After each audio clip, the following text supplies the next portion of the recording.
मी तुषार अरुण राऊत, माझे वडील उद्या जमावबंदी कार्यालयासमोर आमरण उपोषणाला बसत आहेत.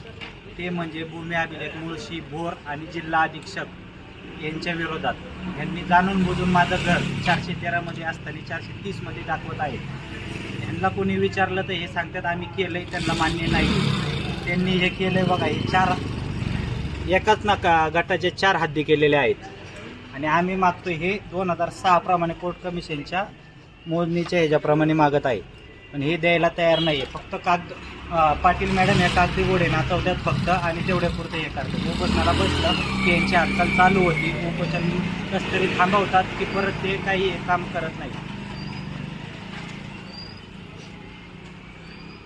माझे वडील हे आता शेवटचे 4थ्या उपोषणासाठी बसत आहेत, पण त्यांनी निर्णय घेतलेला आहे. आता मी तसा तिथून हलणार नाही. मला जर यांनी 3-4 दिवसात न्याय नाही दिला तर मी औषध पिऊन तिथं आत्मदहन करेन.